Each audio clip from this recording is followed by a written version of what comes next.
Okay. So today I felt like changing it up a little bit. So instead of doing the usual shebang where I'm talking to a camera, I figured I would use like a stand-in instead.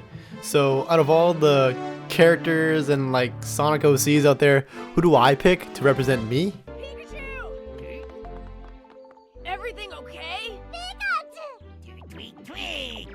Wow, it's a Turtwig! Turtwig, the tiny leaf Pokemon.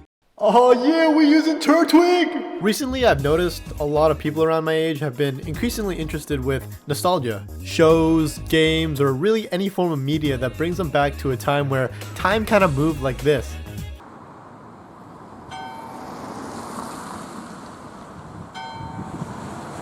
But as you get older, it starts to kind of look like this.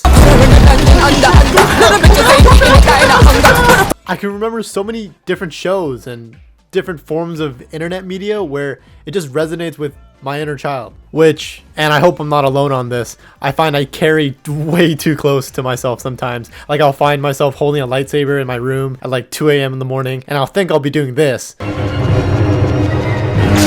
But if I'm gonna be like perfectly honest, I'm probably doing this. Anger's not the way of the jet!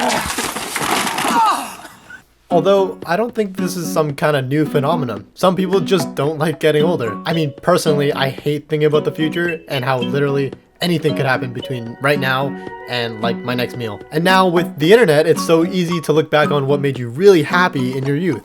For example, my dad had to wait like 30 years to watch Space Ghost again on YouTube. But now it's all like 3 keystrokes and suddenly you feel like a kid again watching Pokemon Diamond and Pearl for the first time. Which, to be honest, I had to do for this video, and I'm okay with it. Brand new world, new rivals. As you fight for survival, nothing can stop you. Diamond and Pearl. Pokemon. It's all about the battle. You gotta play smart. You gotta move faster. The reason I'm all caught up on this right now is because some friends of mine were choreographing a dance to the old Kim Possible theme song. And I mean, just listen to how this song sounds. The show literally opens on this. It fucking slaps! I can remember as a kid how much I loved this intro growing up and how much it meant to me. And Rufus? Man, don't even get me started on Rufus. Sometimes I wonder how nostalgia sneaks its way into my generation. Like, I feel like I grew up in this era of just at the end of really popular old school media, if you can really even call it old school, like the 90s. And just at the beginning of when YouTube and the internet first started to really hit its stride. And I guess I realized why K-pop is so popular around people my age. I mean, look at the bands that came out at the beginning of the century. It's a crazy lineup. And I know it's another video about K-pop, but like, come on, just look at the bands that came out. You had the Joe Bros, Backstreet, NSYNC, Boys to Men, New Kids on the Block, and for my parents' sake, Westlife, and Boyzone, you're welcome, Mom. But the kings, the absolute messiahs, have to be none other than BTR.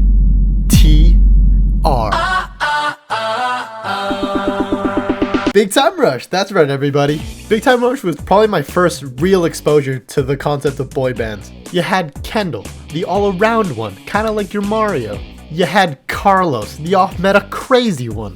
You had Logan, you know, the nice one for all them basic bitches. And then you had James, the living embodiment of like any Final Fantasy character. I know you can! Get help.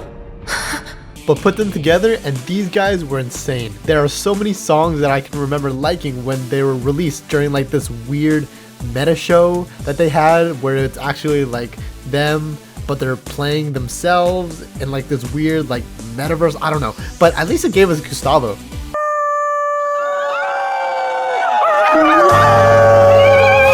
So sometimes I look back on how popular these guys were and it immediately makes sense why K-pop is like no joke around some people my age.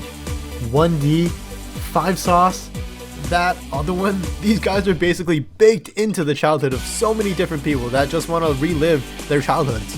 I mean, some of my friends are even still waiting on the BTR reunion. That's supposed to be happening, come on guys. Jeez. But sometimes nostalgia can make you feel super shitty about the things that you used to like. And when people take advantage of your nostalgia, it totally mucks up the memories that you used to have for said thing. 3, who would become? Power Rangers. This was my shit growing up. Ask any of my childhood friends and they'll tell you that I was a nut for this shit. I watched all the seasons, I bought the Zords, I played the stupid crappy in-browser games that they used to have, and I even got a Train Like a Power Ranger punching bag as a kid. Sadly, I did not become one. Good job. But something has happened recently in Power Rangers that can only be explained by one thing. Shut the fuck up! I hope you die in a fire! In the old seasons, you had these compelling stories about this group of heroes, these teenagers with attitude that fought against these weird monster creatures, and even though these shows were supposed to be for kids, you still had a lot of mature themes in there, like death and responsibility, and like choosing your own path regardless of what other people may say. And it's just surprising that for a kid's show, there's still a lot of things in there that when you rewatch it, it's kind of magical. But over time, you see this shift away from trying to make a good show to just pandering to your target demographic. One of the newer seasons, like Ninja Steel, which is filled with unconvincing acting and stories that were just not appealing at all. And then they bait you with teasers like, oh shit Tuesday, it's the 25th anniversary of Power Rangers, baby, they're going big for this shit. Oh man, and you got Tommy, that's how you know it's gonna be good. But then you actually see the episode and all you get is this. Oh, okay, who's fighting? Oh, okay, wait, are you the clone? No? Oh, and it's over. 25th anniversary. Nice. Overall, I think nostalgia is just one of those feelings that, when done right, never fails to make you smile. It's just sad that sometimes people try to manufacture nostalgia and butcher it so bad that it destroys your inner child sometimes, and ultimately, that's the saddest part. It's kind of like making wine. In a year, you can only make so many bottles of wine, and it kind of goes for the same for forms of media or things that you can be nostalgic about. There are only a limited amount of franchises, and big studios get it right so rarely that there's so little chance that you'll actually get to be a kid again. Luckily with YouTube, it's more growth-based, where you can follow the journey of a person and you're invested in not what it used to be, but the story of the person and the channel as a whole. And plus, if you're only in it for the old stuff and you hate the new stuff, there's probably an infinite amount of new content that you'll probably find and like.